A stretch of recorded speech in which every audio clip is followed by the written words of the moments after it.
Brazil versus Morocco 2026 FIFA world कपको group स्टेजको one of the biggest game Brazil and Morocco. रिसेन्टको टाइममा Morocco एकदमै राम्रो राइज भएको नेसन हो। रिसेन्टको एफकन च्याम्पियन होइन, फाइनलमा जिते पनि च्याम्पियन घोषणा गरिएको थियो। सो एफकन च्याम्पियन, त्यसै गरी 2022 फिफा वर्ल्ड कपको सेमी फाइनलिस्ट मोरक्को अफ्रिकाको one of the best side हो। र एट द मोमेन्ट ब्राजिल पहिले जस्तो one of the legendary side छैन। ब्राजिलको टिम भनेको अहिले होइन, एउटा ब्रोकन टिम भन्छु म यसलाई। कार्लो एन्चेलोटीको अन्डर आएर केही न केही होइन फिक्सहरू त भएको छ, तर त्यो फिक्सहरू होइन नेसनल टिमलाई अहिले पनि वर्ल्ड कपको लागि वान अफ द फेभरेट भन्न मिल्दैन के। यो म्याच किन पनि ठुलो छ भन्दाखेरि यो म्याच जसले जित्यो नि त्यो टिमले उनीहरूको ग्रुप टप गर्नेवाला छ के। अनि जसले ग्रुप टप गर्छ उसले होइन नकआउट फेजेसमा अलिकति सहज अपोनेन्टहरू पाउन सक्छ क्या। सो त्यसले गर्दा नि यो म्याचको इम्पोर्टेन्स साह्रै धेरै छ। र यो म्याच होइन मलाई लाग्छ दुईटा मात्रै एउटा टिमले पक्कै पनि जित्नेवाला छ र दुईटै टिमलाई जित्नै पर्ने दबाब छ जस्तो लाग्छ क्या मलाई। मोरक्को पनि अब त्यो लेभलको पेडिग्री भएको टिम भइसक्यो जसले ब्राजिलसँग होइन ड्र भन्ने कुरो खोज्दैन क्या, उसले भिक्ट्रीकै लागि जानेवाला छ। अब यो म्याच है हिस्टोरिकली हेर्ने हो भने 2023मा अन्तिमचोटि फ्रेन्डली भएको थियो, त्यहाँनिर मोरक्कोले ब्राजिललाई होइन 2-1ले हराएको थियो क्या। त्यो 2022को वर्ल्ड कपको सेमी फाइनल पछाडि मोरक्को र ब्राजिल एउटा फ्रेन्डली खेलेर त्यसमा मोरक्कोले ब्राजिललाई हराएको छ। वर्ल्ड कपको हिस्ट्रीमा दुईटा टिमको अब फेस अफ यसो तुलना गर्ने हो भने एकचोटि मात्रै भएको छ है, त्यो चाहिँ 1998मा थियो र त्यतिखेर चाहिँ ब्राजिलले मोरक्कोलाई 3-0ले तोडेको थियो। तर त्यतिखेरको ब्राजिल र मोरक्को कम्पेयर गर्न मिल्दैन अहिलेसँग है। त्यतिखेरको ब्राजिल भनेको लेजेन्डरी ब्राजिलको टिम थियो होइन, त्यो बेलाको ब्राजिलसँग जो पनि डराउँथ्यो क्या। रोनाल्डो, रिवाल्डो होइन, रोनाल्डिनियो, काफू, रोबर्टो कार्लोस जस्ता लेजेन्डरी फिगरहरूले भरिएको त्यो टिम र अहिलेको टिम कम्पेयरै गर्न मिल्दैन। र मोरक्को पनि त्यतिखेर अहिले जस्तो राम्रो थिएन क्या। मोरक्को पछिल्लो होइन 5-6 वर्षमा फुटबलमा राम्रो नेसन बन्दै आएको हो। अब यो म्याचमा मोरक्को र ब्राजिलले कस्तो कस्तो लाइनअपहरू खेलाउनुपर्छ, ट्याक्टिकल रूपमा के प्लान गर्दाखेरि बेटर हुन्छ भन्ने बारे आज हामी डिटेलमा बुझ्नेवाला छौँ है। अब यसको लागि म तपाईँहरूलाई मसँगै मेरो स्क्रिनमा लिएर जाँदैछु है त। ल हामी अब स्क्रिनमा आइसकेका छौँ। अब हामी यहीँनिर सबै कुरा बुझ्छौँ है त। ब्राजिल भर्सेस मोरक्कोको यो म्याचको बारेमा डिटेलमा लाइनअपदेखि लिएर गेम प्लान सबैको बारे हामी मजाले बुझौँ है त। अब सबैभन्दा सुरुमा म मोरक्कोबाटै सुरु गर्छु। मोरक्को मैले अलरेडी हेरेको पनि थिएँ हिजो है। सो मोरक्कोको बारेमा सुरु गरौँ। र लास्ट उनीहरूको फ्रेन्डलीमा युज भएको लाइनअप यही नै थियो होइन। यसमा लगभग धेरै चेन्जेसहरू आउनेवाला छैन। स्याडी आप्डे भन्ने मान्छे होइन इन्जोर छ, सो यो मान्छे हुनेवाला होइन वर्ल्ड कपमा। अनि अर्को डिफेन्डर पनि होइन, त्यो मार्सेको डिफेन्डर अगाड भन्ने डिफेन्डर होइन, वेस्ट हाममा खेल्थ्यो पहिले, त्यो मान्छे पनि इन्जोर छ, त्यो मान्छे पनि आउट भइसकेको छ। र यो सबैभन्दा ठुलो समस्या यसपालि मोरक्कोको यो टिमको मलाई के लाग्दैछ भने नि इन्जुरी कन्सर्न क्या। किनकि हकिमीको पनि रिसेन्टको फिटनेस खासै राम्रो छैन, पिएसजीमा उसको रेकर्ड खासै राम्रो छैन। सेम विथ मजरावी एट युनाइटेड है, भनेको ब्याकलाइनमा इस्यु आउन सक्छ जस्तो लाग्दैछ है मलाई। अहिले त आएको छैन तर आउन चाहिँ सक्छ, सम्भावना छ है। अब यो लाइनअपको सबैभन्दा सुरुमा लाइनअपबाटै जाउँ है।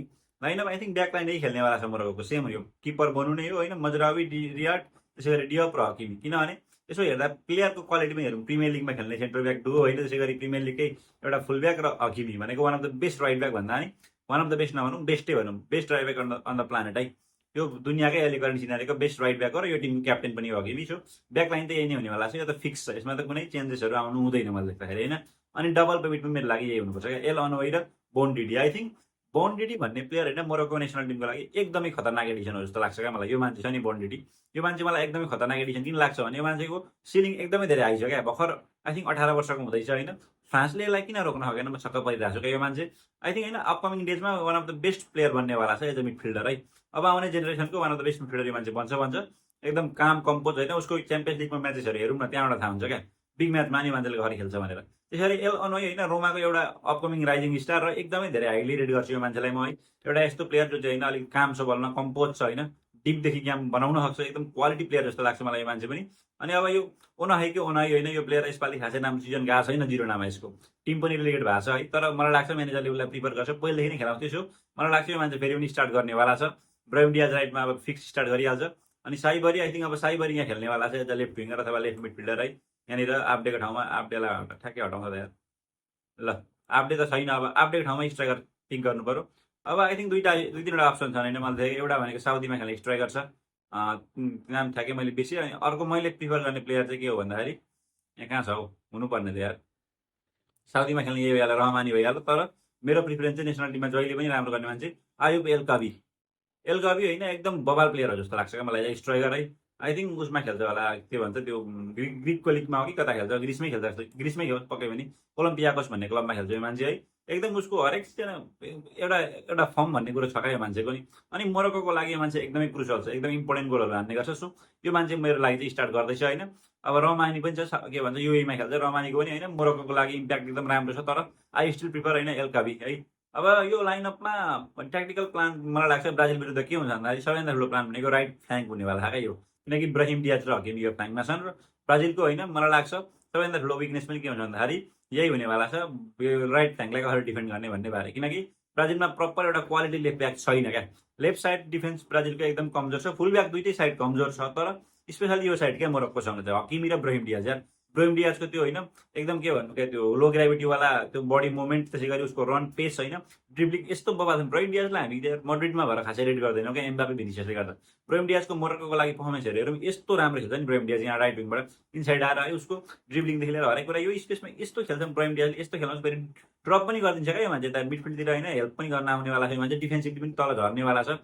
सो होइन ब्राजिलको लागि सबैभन्दा ठुलो च्यालेन्ज यही हुन्छ र मोरक्कोको I think best game plan के हुन्छ भन्दाखेरि आफ्नो राइट साइडबाट बिल्ड गर्नु, किनकि हकिमी यार one of the best player on the planet है, बेस्ट राइट ब्याक। हकिमीले यो अप एन्ड डाउन दिइहाल्छ, यहाँबाट सर्टहरू पनि लिन्छ हकिमी, क्रिएटिभिटीमा केही कमी छैन हकिमीको। सो होइन यो राइट फ्ल्याङ्कलाई चाहिँ ब्राजिलले कसरी प्लान गर्ने भन्ने कुरा चाहिँ ठुलो क्वेसन हुनआउँछ क्या म्याचको नि। त्यो बाहेक आई थिङ्क मोरक्को होइन एउटा के छ भन्दा डिफेन्सिभली सोलिड साइड हो, त्यसले गर्दाखेरि डिफेन्सिभ रूपमा आई थिङ्क बन्डेडी र एलोनोई भएपछि के भन्छ डिफेन्डिङ गर्दा नि आई थिङ्क मलाई लाग्छ यो प्लेयरहरू ट्र्याक ब्याक गर्छन् क्या, यिनीहरू पनि यहाँ झर्नेवाला छन्, डिफेन्समा हेल्प गर्नेवाला छन्। डिफेन्सिभ फेजेसको कुरा गर्दैछु म, र सबै प्लेयरहरूको एउटा मोरक्कोको क्या कम्प्याक्ट रूपमा डिफेन्डिङ गरिरहेको क्या। मोरक्कोको रिसेन्टको गेमहरू हेरौँ होइन, तर डिफेन्डिङ एकदम कम्प्याक्ट हुन्छ क्या, स्पेसहरू दिँदैनन् क्या, त्यो टाइट स्पेसमा होइन अपोजिसनलाई ब्राजिल जस्तो टिमलाई खेल्न पक्कै पनि गाह्रो पर्छ, किनकि ब्राजिलको एउटा मेन वेपन के भन्दाखेरि पेस हो क्या, ब्राजिलको टिममा पेस छ होइन, उनीहरू होइन त्यो सर्ट पासेसहरू एन्चोलोटीको अन्डर स्पेसली सर्ट पासेस होइन टाइट स्पेसमा खेल्ने किसिमको टिम होइन। र मोरक्कोको चाहिँ त्यो एकदम ठुलो पावर के भन्दाखेरि स्पेस चाहिँ एकदम कम दिने क्या डिफेन्स फेजमा नि, यो फुलब्याकहरूको जुन त्यो के भन्नु यो एरिया हुन्छ नि यसलाई होइन विङ्गरहरूले कभर गरिदिन्छन् क्या यसरी। त्यो चाहिँ मोरक्कोले होइन एकदम योभन्दा अगाडि वर्ल्ड कपमा नि डिफेन्सिभली जब जब जब होइन डिफेन्सिभ अवस्था आउँथ्यो नि त्यतिखेर उनीहरूको फुलब्याकले ड्रप गरेर स्पेसहरूलाई कभर गरिदिन्थ्यो क्या, त्यो अहिले पनि छ। सो मोरक्कोको main I think best game plan भनेको डिफेन्सिभ फेजेसमा यही हुनेवाला छ है, प्लेयरहरू ड्रप गरेर स्पेस दिँदैन क्या मोरक्कोले। त्यो के भन्छ जोन 14 भन्छ होइन, यो एरियातिर यो किपरदेखि माथि गएर जोन 14 जोन 14तिर होइन ठाउँ पाउनेवाला छैन क्या ब्राजिलले, लङ रेन्ज सर्टहरू लिन पाउनेवाला छैन, किनकि ब्राजिलमा लङ रेन्ज होइन बेङ्गर हान्ने प्लेयरहरू छन् क्या, क्यासेमिरो छ, त्यसै गरी बुनो गुमाइरेज भइहाल्यो, रफिनिया भइहाल्यो, भिनिसियस पनि होइन प्रायः गरेर कटिङ गरेर आउने गर्छ होइन, बाहिरबाट बक्स बाहिरबाट सर्टहरू लिने गर्छ। तर मोरक्कोसँग त्यो गाह्रो हुनेवाला छ, किनकि मोरक्को यस्तो यस्तो कुरामा होइन एकदम सही छ। आई थिङ्क बन्डेडी झर्नेवाला छ, उनाई पनि झर्छ, तर मलाई लाग्छ यिनीहरू स्पेस एकदम मजाले कभर गर्छन् क्या। यो एल कबिबी पनि एकदम डिफेन्सिभ फेजमा होइन सपोर्ट गर्न आउँछ क्या। त्यो मोरक्कोको आई थिङ्क सबैभन्दा ठुलो स्ट्रेन्थ भनेको मैले त यही नै हो। अब एट्याकमा त मैले अलरेडी भनिहालेँ होइन, ब्राहिम डियाज र यो राइट फ्ल्याङ्कलाई होइन ब्राजिललाई डिफेन्ड गर्न निकै गाह्रो पर्छ। अब यो भइहाल्यो, अब एट्याकिङ उसमा के हुन्छ जस्तो लाग्छ भन्दा मोरक्को होइन राइट फ्ल्याङ्क मात्रै होइन क्या, सेन्ट्रल एरियाबाट नि एट्याक गर्न सक्छ, किनकि मजरावी त चढिहाल्यो होइन, मैले मजरावीलाई चढाइहालेँ। यो के भन्छ सहीबारी भन्ने प्लेयर एउटा विङ्गर होइन क्या, एउटा नम्बर 10 खेल्ने मान्छे हो होइन, अनि नम्बर 10 उसको काम भनेको यो एरियातिर कुद्दैन क्या, ऊ भनेको इनसाइड आउने गर्छ र कसलाई हेल्प गर्छ भन्दाखेरि स्ट्राइकरलाई क्या। स्ट्राइकरलाई हेरेर 3जना प्लेयरहरू है, जसमा एकजनाले बक्स एट्याक गर्नेवाला छ एल कबिबीले। यो स्पेसहरूमा एट्याकमा है ब्राजिल सबैभन्दा ठुलो समस्या के छ भन्दा ब्राजिल होइन के भन्नु कम्प्याक्ट डिफेन्डिङ गर्न जान्दैन क्या, अनि यो स्पेसहरू खाली हुन सक्छ। यहाँबाट जोन 14 को एरिया हुन्छ नि, यो जोन 14बाट होइन थ्रेडहरू दिन सक्छ कि यहाँ स्पेसली हकिमी जस्तो फुलब्याक हुँदाखेरि क्या, हकिमीले यार यो स्पेसमा खाली ठाउँ चाहिँ पायो भने हकिमीले यहाँबाट गोल निकाल्नेवाला छ, गोल ठोक्नेवाला छ, यसमा त केही डाउटै छैन क्या। सो है ब्राजिलले सबैभन्दा धेरै ध्यान दिनुपर्ने कुरा यो जस्तो लाग्छ एउटा चाहिँ मलाई। अब ब्राजिलको बारेमा होइन मतलब किन ब्राजिलकै अब लाइनअप र फर्मेसन अनि प्लानको बारेमा कुरा गरौँ हामी है। मोरक्कोको त यही हो मैले देखाएको गेम प्लान र लाइनअप पनि खेल्ने 11 पनि यही हुनुपर्छ मोरक्कोको। अब let's talk about Brazil as well. ब्राजिलले लास्ट फ्रेन्डलीमा युज गरेको लाइनअप चाहिँ यही नै हो है, अन्तिम फ्रेन्डलीमा युज गरेको लाइनअप यही थियो, तर अब यो लाइनअप चेन्ज हुनेवाला छ, स्पेसली वेस्ली त छैन यार। अब स्याड हो क्या एकदम यो चाहिँ, वेस्ली जस्तो प्लेयर होइन ब्राजिलको एकमात्र क्वालिटी फुलब्याक इन्जुर भएको छ, एकदम राम्रो सिजन गएको थियो उसको रोमामा, र पनि अब ऊ छैन, के गर्ने होइन, नभएपछि उसलाई रिप्लेस गर्ने पर्यो, र उसलाई रिप्लेस गर्ने एउटा फुलब्याक पनि बोलाइएन क्या, यसले थाहा हुन्छ क्या ब्राजिलको फुलब्याकमा कति धेरै समस्या छ भनेर। छैन क्या फुलब्याकको अप्सनै पो छैन त, एभरेज फुलब्याक पनि छैन क्या नेसनल टिममा नि, यो सेलेक्ट गर्नको लागि उसको ठाउँमा एउटा मिडफिल्डर बोलाइएको छ, एडर्सनलाई ल्याइएको छ है। अब यहाँ को खेल्छ भन्ने ठुलो क्वेसन उठ्नेवाला छ। अब ब्राजिलको लाइनअप यही हो, गाब्रियल भयो, मार्किनियस भयो, वेस्ली, सान्तोस है, Raphinha, क्यासेमिरो, गुमाइरेस, Paqueta, Thiago, भिनिसियस last फ्रेन्डलीको lineup. तर मलाई लाग्छ यो लाइनअप है मलाई लाग्छ यो म्याचमा युज हुनेवाला छैन। I think centre back Duo त यही नै हो होइन, गाब्रियल र मार्किनियस। अब गोलकिपर पनि एलिसन फिक्स नै छ, अब वेस्लीको ठाउँमा कसलाई खेलाउनु थियो यार, वेस्लीको ठाउँमा म चाहिँ मेरो प्रिफर होइन डेनिलो खेल्नेवाला छ जस्तो लाग्छ मलाई। तर जुन किसिमको होइन मोरक्कोको टिम छ नि, मोरक्कोसँग अलिकति पेसी होइन, डिफेन्सिभली सोलिड होइन, ड्रप गर्न सक्ने खालको फुलब्याक खेलाउनु पर्छ। सो मेरो लागि प्रिफर भनेको इबानेज हुनेवाला छ। इबानेज सेन्टर ब्याक हो, तर आई थिङ्क उसले यो काम गर्न सक्छ क्या, इभानेजको क्वालिटी छ जस्तो लाग्छ मलाई त्यो लेभलको। सो इभानेज खेल्नेवाला छ मेरो टिममा एज अ राइट ब्याक। अब लेफ्ट ब्याकको अप्सन छैन यार, म एलेक्सान्डर भन्दा त सान्तोस नै खेलाउँछु है। के भन्छ यो रसियाको लिगतिर खेल्ने मान्छे जस्तो लाग्छ मलाई, तर आई थिङ्क होइन सान्ड्रो भन्दा त बेटर अप्सन यही हुनेवाला छ। त्यो पनि गतिलो अप्सन चाहिँ होइन है। अब राफिनिया होइन यहाँ देखाएको छ, आई थिङ्क राफिनिया कि यहाँ खेल्छ कि यता स्विच हुनेवाला छ, अरू एउटा यो त खेल्नेवाला छ। यो चारजना सेम हुन्छ जस्तो लाग्छ मलाई, यो चारजनामा केही चेन्जेसहरू आउनेवाला छैन होइन। यो भइहाल्छ पक्केटा अथवा राफिनिया होइन, यो प्लेसहरू स्विच गर्न सक्लान्।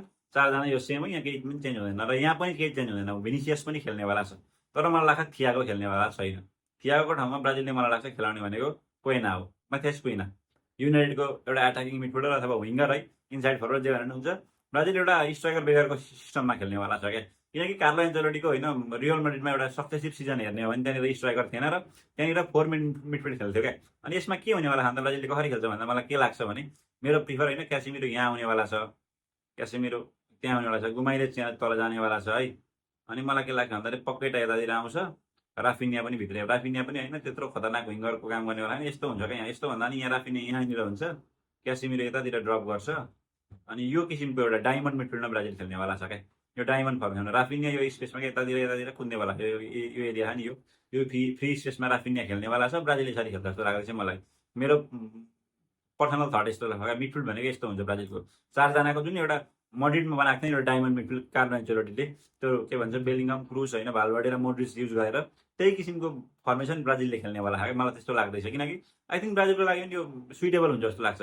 क्यासेमिरो डिपबाट खेल्न सक्छ होइन, उसको पेस छैन। सो उसलाई के भन्नु धेरै चढेर खेल्दाखेरि होइन फलब्याक गर्न गाह्रो होला। सो पाक्वेटा एउटा पेस पनि छ उसमा होइन, एक्सपिरियन्स पनि छ। 10, 6, 8 जुनसुकै रोलमा खेल्न सक्छ। र गुमाइरेस एकदम होइन यो टिम गेम चलाउने मान्छे होइन, एउटा के भन्नु प्ले मेकर भनौँ न यो टिमको। गुमाइरेस त्यो काम गर्नेवाला छ। राफिनिया एउटा नम्बर 10 जसलाई फ्रिडम दिन्छ होइन, यो एरियातिर यता स्पेसतिर कुद्नेवाला छ, यतातिर यो यतातिर पनि आउनेवाला छ, यतातिर पनि आउनेवाला छ, बक्समा एराइभ गर्नेवाला छ राफिनिया। एकदम फ्रिडम सहितको नम्बर दिन्छ, जसरी बेलिङम खेल्छ नि त्यसरी नै राफिनिया खेल्नेवाला छ। अनि भिनिसियसको रोल यो टिममा अहिले इन्ट्रेस्टिङ हुन सक्छ। आई थिङ्क भिनिसियस मलाई लाग्छ प्रपर यो यहाँदेखि यति एरियामा एकदम फ्रिडम सहित खेल्नेवाला छ भिनिसियस। यो साइड यो पुरै साइड भिनिसियसको हुनेवाला छ म्याचमा। आई थिङ्क सान्तोस चढ्नै पाउँछ जस्तो मलाई लाग्दैन, किनकि सान्तोस किन चढ्न पाउँदैन भन्दाखेरि मेरो एउटा रिजन भन्छ सान्तोस नचढ्नेको मुख्य रिजन भनेको, सान्तोस नचढ्ने एउटा मुख्य रिजन के हो भन्दाखेरि मैले देखेको त्यो सान्तोस भन्ने प्लेयर नचढ्नुको मुख्य रिजन मैले देख्दाखेरि जुन किसिमको फ्ल्याङ्क छ नि राइट फ्ल्याङ्क मोरक्कोको, त्योमा होइन ब्राहिम डियाज र हकिमी, त्यसलाई डिफेन्ड गर्न एकदमै गाह्रो पर्नेवाला छ यो म्याचलाई। स्पेसली यो मान्छे यदि चढेर खेल्छ भने त मोरक्कोले एक्सप्लोर गर्नेवाला छ यो साइड। सो यो मान्छे त्यो त धेरै चढेर खेल्दैन र उसलाई धेरै हेल्प गर्नुपर्छ डिफेन्सिभ फेजमा। गुमाइले चाहिँ झर्नै पर्ने हुन्छ, किनकि भिनिसियस भन्ने मान्छे अल्छी छ। यो मान्छे डिफेन्सिभली होइन ड्रप धेरै गऱ्यो भने यही एरियातिर मात्रै हो, पुरै डिप आएर डिफेन्डिङ गर्नेवाला छैन। सो म्याथेस कोइनाको रोल पनि बढ्नेवाला छ, किनकि यहीँ स्पेस खाली हुनेवाला छ नि त। यो मान्छे त झर्नुपर्ने हुन्छ। सो कोइनाले यो सबै एरियालाई कभर गर्नुपर्ने हुन्छ। एउटा स्ट्राइकर भयो भने ऊ पनि ड्रप नगर्न सक्छ। सो मलाई लाग्छ एन्चेलोटीले कोइनालाई खेलाउनेवाला छ, किनकि ऊ ड्रप गरेर खेल्छ क्या।